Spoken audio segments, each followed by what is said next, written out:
Le 29 décembre 2024, devant les députés réunis au Parlement algérien, Abdelmadjid Tebboune lâche une déclaration qui fait l'effet d'une bombe. Boualem Sansal, écrivain emblématique, 80 ans au compteur et souffrant de cancer de la prostate, ne retrouvera jamais la liberté. En une seule phrase, le président algérien piétine les demandes répétées d'Emmanuel Macron, qui réclamait une clémence à dimension humaine. Une manière brutale, presque théâtrale, d'envoyer balader Paris et ses appels à la compassion. La France, tiraillée entre le Rassemblement national et les barrières médiatiques érigées par les élites pour museler les voix dissidentes, observe ce choc avec un mélange de stupéfaction, de frustration et d'incrédulité. C'est exactement ce qui se passe en ce moment. Selon Le Figaro et Jeune Afrique, Tebboune a qualifié Sansal d'imposteur envoyé par la France pour déstabiliser l'Algérie, accusant Paris d'instrumentaliser l'affaire pour mobiliser l'opinion internationale contre Alger. Macron, piqué au vif, a répondu dans une allocution télévisée en mars 2025, appelant à la clairvoyance de Tebboune et à la défense des droits humains. Mais ces propos ont été tournés en dérision par des leaders conservateurs comme Giorgia Meloni et Viktor Orban, ainsi que par des commentateurs sur X. Soutenu par des médias complices qui minimisent l'ampleur du scandale, Macron invoque la diplomatie et la coopération franco-algérienne. Mais ce fiasco révèle une vulnérabilité criante, une faiblesse qui menace de faire s'effondrer sa façade de leader visionnaire. Pourquoi cette déclaration provocatrice de Tebboune ? Pourquoi Macron se retrouve-t-il ridiculisé sur la scène mondiale? Et qu'est-ce que cela signifie pour la France, l'Algérie, l'Europe et les relations internationales? Dans un contexte déjà tendu, plongeons dans cette crise explosive en décortiquant chaque élément, étape par étape, pour révéler la vérité. Des sources proches d'Alger, relayées par Le Parisien, TV5 Monde et des publications virales sur X sont sans équivoque. Tebboune a humilié Macron, exposant son incapacité à défendre un compatriote face à un régime autoritaire et révélant la faiblesse de la diplomatie française. C'est un véritable uppercut au visage des citoyens français qui cherchent désespérément la vérité dans un océan de mensonges, de désinformation et de narratifs officiels imposés par les élites. Le RN, devenu la première force politique aux élections européennes de 2024, dénonce sans relâche le mythe que représente le mur antifasciste. Une construction artificielle conçue pour marginaliser les voix dissidentes et protéger le statu quo. Ce rempart, que les élites croyaient indestructible, s'effondre comme un château de cartes face à la montée d'une soif populaire pour la vérité. Le RN, sous la direction de Marine Le Pen et de Jordan Bardella, défend des principes clairs et inébranlables: souveraineté nationale, sécurité des Français et retour au bon sens politique. Une ligne qui résonne avec des figures conservatrices internationales comme Giorgia Meloni, Donald Trump et Viktor Orban, qui critiquent l'inaction et l'arrogance de Macron. Tout appelle à une transparence absolue dans les affaires internationales, sans concession ni tabou. Tebboune, dans son discours de décembre 2024, a accusé Sansal d'avoir remis en cause l'intégrité territoriale de l'Algérie en déclarant, dans une interview aux médias d'extrême droite Frontières en octobre 2024, que des territoires algériens appartenaient historiquement au Maroc. Cette affaire, selon l'opinion, est devenue un levier politique pour Alger contre Paris, exacerbé par la reconnaissance par Macron, en juillet 2024, d'un plan d'autonomie sous souveraineté marocaine pour le Sahara occidental. Une décision qui a envenimé les relations franco-algériennes.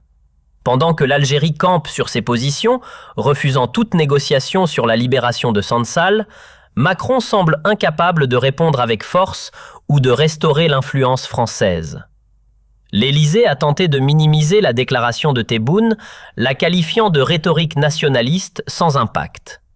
Une erreur colossale qui n'a fait qu'amplifier l'humiliation publique. Selon Le Figaro, Macron a personnellement appelé Tebboune en mars 2025 pour plaider la cause de Sansal, citant son âge avancé, 80 ans, et son cancer de la prostate, mais sans succès. Jeune Afrique rapporte que Tebboune a maintenu sa position lors de l'anniversaire de l'indépendance algérienne, le 5 juillet 2025, excluant une grâce pour les condamnés pour atteinte à l'unité nationale. Macron joue double jeu. En Europe, il se présente comme un champion du libéralisme progressiste aligné sur Bruxelles et les idéaux mondialisés. En France, il agit comme un censeur autoritaire, muselant les voix critiques et étouffant les débats gênants, notamment sur la question migratoire et les relations avec l'Algérie. Sur X, des publications comme celle de @pontassistant à Tifa, 3 août 2025, dénoncent une détention arbitraire de Sansal, tandis que @adorléonz444 au Chosreau accuse Tebboune de dictature et Macron de faiblesse. Ce n'est pas un hasard, c'est un signal clair que les temps changent, que les peuples se réveillent face à l'hypocrisie des élites. Mais qui est cet Emmanuel Macron?